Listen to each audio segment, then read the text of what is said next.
Hi everyone, and welcome back to Spaced Out. Today, leading off of the last episode, we will be talking about planet formation. This is one of the coolest topics in astrophysics to me, and I'm so excited to get started. As a quick disclaimer about this topic, it's really complex, and there's continual research being done on it since we don't fully understand it yet.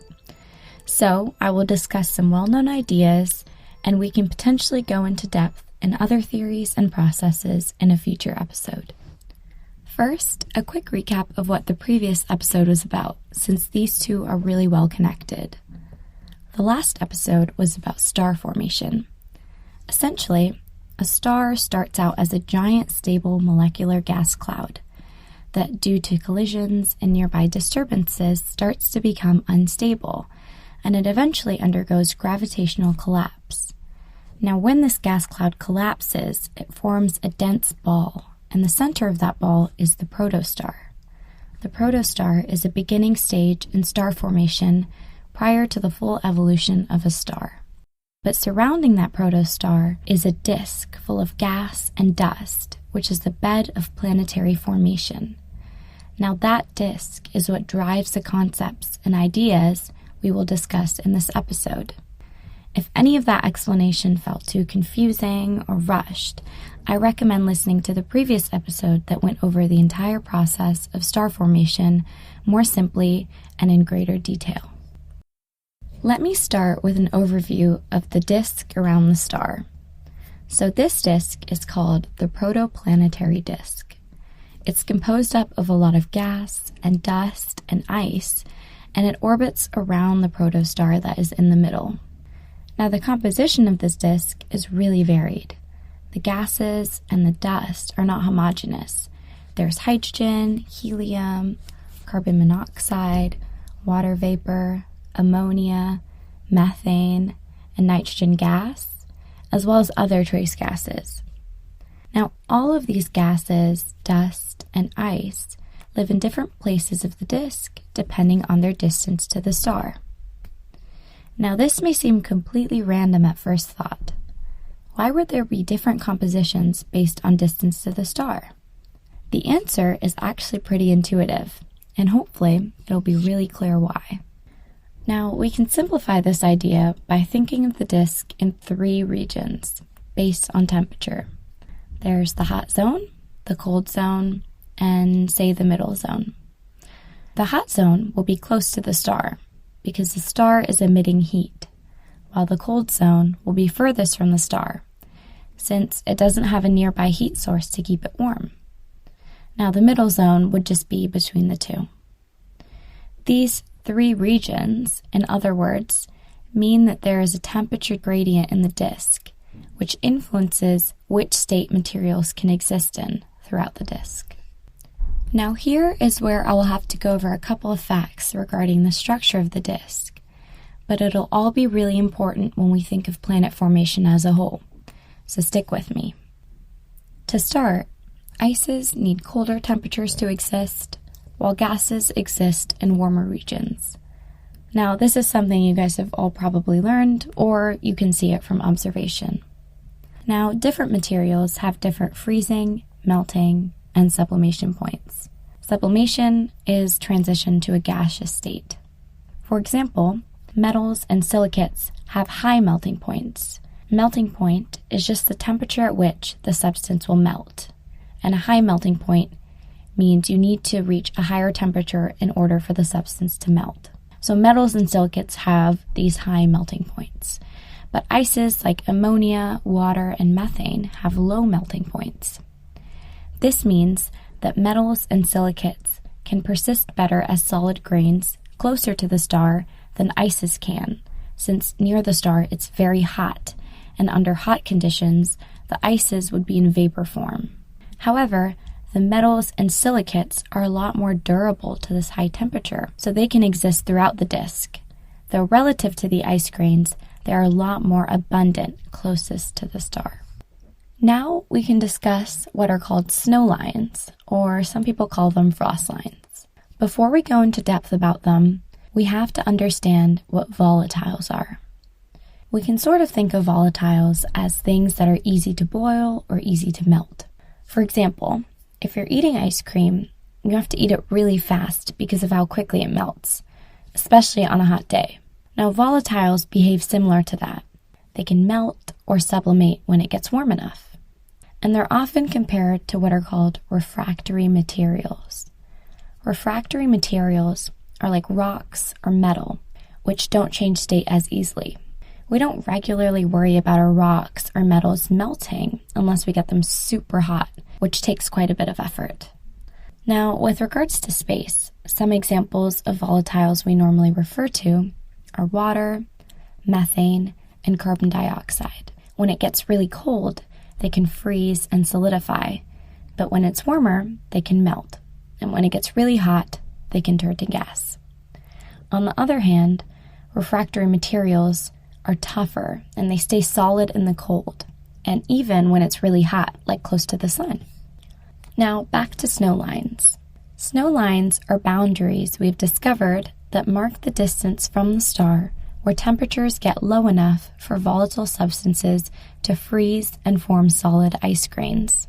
Now, the snow lines in each system depend on the temperature gradient of the disk and the luminosity of the central star. For example, a warmer star will have snow lines further out, and a colder star will have snow lines further in. Now, some common snow lines are water, around 2 to 3 astronomical units. An astronomical unit is the distance between the Earth and our Sun. Carbon dioxide is around 5 to 10 astronomical units. Carbon monoxide is around 20 to 30 astronomical units. And methane is around 30 to 40 astronomical units.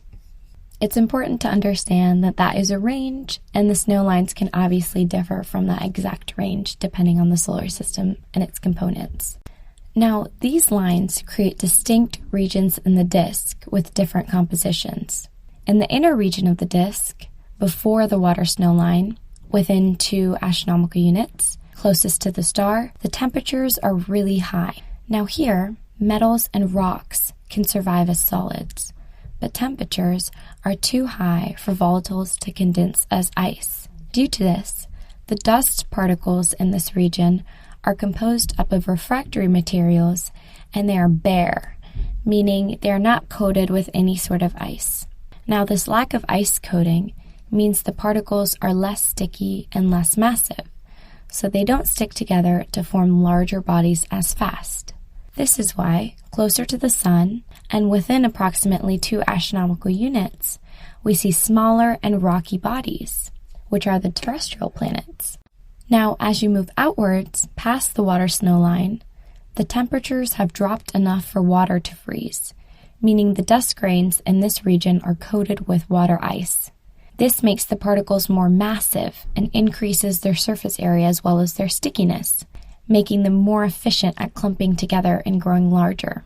Now, these ice-coated particles can grow faster into larger bodies, allowing for the formation of the cores of gas giants and icy bodies.